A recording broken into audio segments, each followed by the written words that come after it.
it just all depends how serious you want to get, how loose you want to get. I mean, the off-ramp, again, the show that you can always check us out Thursday, 9 p.m. Eastern. But, it's a show with no boundaries. It's a show where I get a group of friends or a group of people that I'm associated with. They call in and we rap about anything. Usually I come to the table with a group of topics with things that I find interesting, things I find funny, and we talk about those. But if people got something in mind, something they want to rap about, that's what the show for. I call it, it's a show for the people, by the people that embodies the people. Whatever y'all want to rap about, we rap about. All right, and for those that don't know, every once in a while I bring on somebody that I actually like really, really know, and Jason Gunning is definitely one of them. I consider him a brother from a different mother. But Gun, what's the wildest show or wildest topic that you've had on your show? Probably I had an episode, and I appreciate that. I love you like a brother too, man. We've had a lot of good times. That's why I want to see where this show goes tonight, because this show can get real funky. We lived together for a lot of years. This show could get real funky. But I mean, I've had all types of different shows. I've got, my audience ranges from gang members to astrophysicists. So what's the wildest show? I would say the wildest show I probably personally had was a show I did with my mother. My dad had recently passed, so my mom was in town. She was helping me out. So I was like, yo, let me sit you down. Let me get you on the show, and let's talk about my childhood. Let's talk about my adulthood. So once we started getting into when she first started finding out I was having sex and I was leaving dry condoms under the bed, things got kind of wild. Leaving dry condoms under the bed in your house? Yeah. Look, when you're in high school, you're not all that. Well, I wasn't personally. I wasn't worried about, like, it was my room. So, I had a girlfriend at the time. Hey, we was using protection. When I was done, it kind of, it hurt your meat leaving the condom on. So you take it off. If I have a trash can, just throw it underneath the bed. And when it's time for me to clean it, I get it later. But I had went away for, I want to say, a football camp. No, I had went away to college. And I didn't clean out under my bed before I left. And so my mom was in that whole mom missing you phase. And she was like, I'm going to clean up his room before he comes back. And she just found like all these like dried old used condoms under my bed. All right, so the reason why that wasn't when she figured out I was funny to me because I didn't really have sex in high school. Oh, okay. Yeah, I didn't really have sex in high school. Yeah, see, I wasn't promiscuous in high school. The funny thing about me is, I had the same girlfriend from 9th grade in high school up until my junior year of college. Okay. So we were I was together with the same, like the first girl I've ever been with for 8 years. So naturally, it wasn't like we got together. Say that one more time. When did you lose your virginity? Oh, man. So officially when I was 16. But there was one time when I was about 14 that I was with the babysitter and things got a little weird. And she was like, you want to try it? And I was like, sure. But I busted before I even got in there. So I don't know if I really want to count. Like, as soon as I touched the vagina, like, it went off. So I was like, yo. Body just went limp. I was like, so I don't really count that as a first time. It never happened again because she was like, this is crazy. I can't be doing this shit for me. The next time I was 16 when I was with my girlfriend for like 2 years. And I think it was after my junior prom. She was like, let's get at it. I'm like, sure. Nice. So speaking of young age, having sex, I know you've been paying attention to this. Did you see the R. Kelly series? Yeah, I watched it. The wife made me watch it. I wasn't going to watch it. But, yo, that R. Kelly series tripped me out. For one, like, I don't know if you was about to ask me a question, but we just having a conversation. Yeah. So the thing that tripped me out most about the R. Kelly stuff was, like, I didn't realize it was confirmed, like, he was having sex with Aaliyah underage. Because when we were young, from my point of view, now I wasn't listening to a lot of R&B that young age. I think I was listening to Jodeci and I mean probably Mary J. Blige, and everything else was rap. Everything else was just hip hop. So when I first heard R. Kelly was messing with Leah and she was underage, I actually thought like he was like 19, she was 16. Yeah. Because you got to understand my situation. My first girlfriend I was just telling you about, eventually I was 18 and she was 16 because she didn't turn 17 until September. So like that's considered statutory rape, but like no one would have said that I was like sleeping with an underage girl because I had already been with her 3 years prior when we was 15, 14. So when I heard the R. Kelly thing, I was like, well, if he knew her for a while and he's just a couple of years older, then why is everybody tripping? It wasn't until the documentary that I saw that he was like 30 and she was like 15. The most amazing thing is, as a parent now, I just can't believe a parent let that ride. Like somebody's got to die, yo. But why? That's the one part I didn't understand either, because you had the moms going to try to find the girls, but the dads wasn't going. Yeah, and that, you know, and it's sad. I mean, if you want to get into a real deep discussion about Black mothers and the responsibility that they have on their children versus Black fathers, I can understand why a Black mother is gone. I don't understand why a Black father is gone, because and the only thing that comes in my mind is that the Black father wasn't around. That's the only thing that could be possible in my head, because like somebody's got to die. Like I'm protective of my son. I couldn't imagine if it was a girl. If it was like, if I call my son and he like he's over one of his friend's house and I call and I'm like, hey, get on the phone. He's like, no, I'm having fun. I'm like, I'm your ass.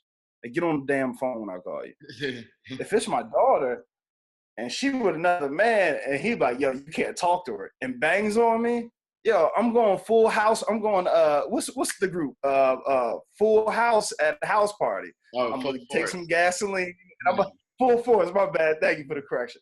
I'm gonna burn the bitch down. Like, everybody's running out the house. So with your son, so it sounds like R. Kelly and Michael Jackson have. So you just said if your son is over somewhere. So you saying you would have killed, you would have been the person who killed Michael Jackson if your son was one of those boys? Yeah, we were having that discussion on the off rant. Again, Thursday, 9 p.m. Eastern. Feel free to call in. Yeah, that's Stephen A. Smith, yo.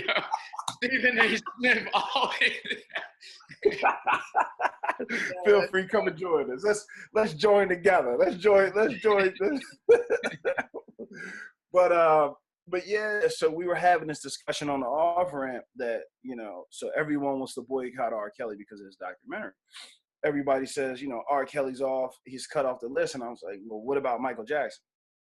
What about James Brown? What about all these people who's done all these terrible things but made great music? Now, me as personally, I've never been a huge R. Kelly fan. I think you were the first person that put me on to the TP2 joint with Ignition. I don't even think I even heard it, but I think I hopped in your Sebring one day and you was bumping it. And I was like, yo, this joint kind of tough. This joint all right. But so I was never a big R. Kelly fan anyway, but I just look at it from perspective, like I still don't know R. Kelly. I don't know none of the artists I love. We argue Biggie, Jay-Z all the time. I love Biggie. I have no idea how he was as a person. Apparently he was beating Faith and Little Kim. So should I not listen to Biggie anymore? Like it's tough when you don't know. Watch the Cosby Show right now? Nah, man, you know me, man. I only watch sports. If I ain't watching sports, I'm probably not even watching TV. I'm probably researching stuff for the show. So you know how to separate the art from the artist. I'm telling you, I do know how to separate because I don't act like I know the artist, even though I love their music. I struggle with that, to be honest with you. I struggle with it. Like I don't know. I just can't get past it. But like with Bill Cosby, I can still watch Fat Albert because that's like one of my favorites. But as far as the Cosby Show and even his stand-up, I can't really watch it because it's a distraction. I'm thinking about all the things that he did. And it's the same with R. Kelly. I get like like I love R. Kelly's music, but it just, I think about what's going on, like, while I'm listening to it. So it makes it hard for me to listen to it, me personally. Well, see, okay, well, what about, okay, so do you like Jaheim's music? I haven't listened to it in a while, but yeah. Why? What's wrong with Jaheim? Okay, what about D'Angelo? Yep. I was just listening to that a couple weeks ago, the first album, Brown Sugar. What about what about Erykah Badu? Of course, Erykah Badu, yeah. Do you know that any of these people, do you know anything about their personal life besides their music? I know Erykah Badu has like 3 baby daddies. But that's exactly my point. We don't know these people. Like, they could be horrible too, or they could be great. We don't know because we don't know them. Like, I know you. I can listen to your podcast. I can listen to everything that you do, and I know the man behind the mic, no homo, and I know he's a great guy, a great human being, and I have no hesitation. But someone else who's listening to you who doesn't know your personal life, but they can still enjoy your podcast, right? Yeah. So why can't you enjoy someone's music? I guess it's different when you find out they're a creep. Right, exactly. But yeah, I mean, I guess you're right. I guess I found out that I was raping little girls. I beat your ass. Right. I think something will change. Like, if it came out, it was true, I was raping little girls, I think something would change. Yeah, absolutely. I'd get in my car and I'd find you and figure out what the fuck is going on. Because right. because look, that serious of an accusation, like, me and you got to sit down, and I'm not the whole type of, I'm never going to talk to you because he a creep now.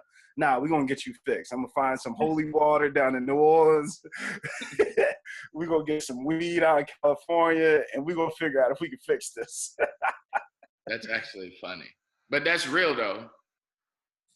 But that's because I know you, though. Like, I mean, I guess because I was never a big fan of R. Kelly music, I never had to boycott it.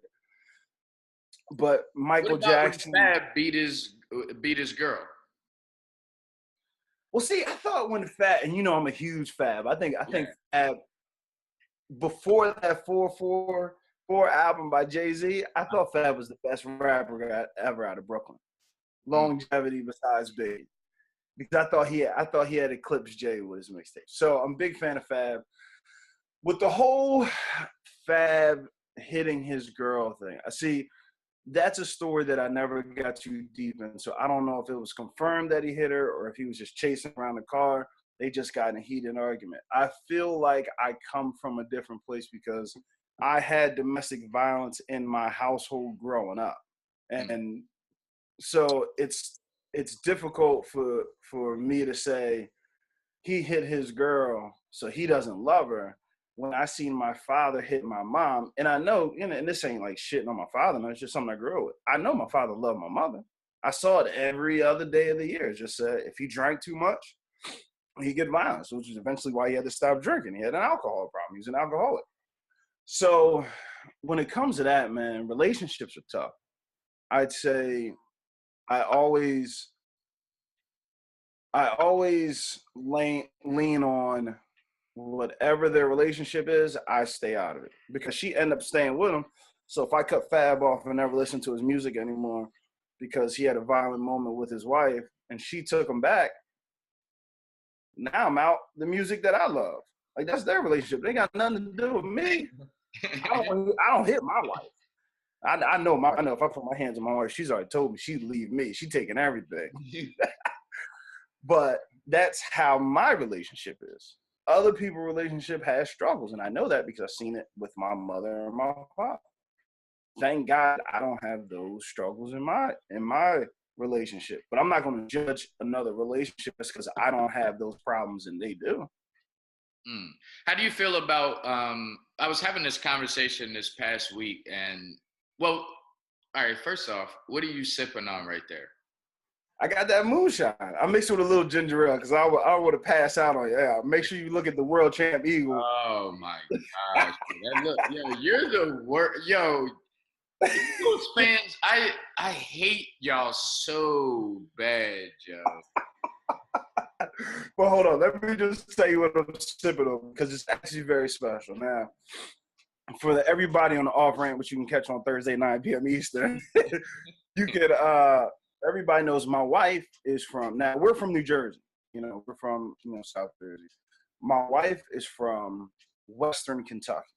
She's from the westernmost city in Kentucky. It's called Paducah, Kentucky. There's about 6 street lights, but it's some of the most phenomenal food you'll ever have in your life.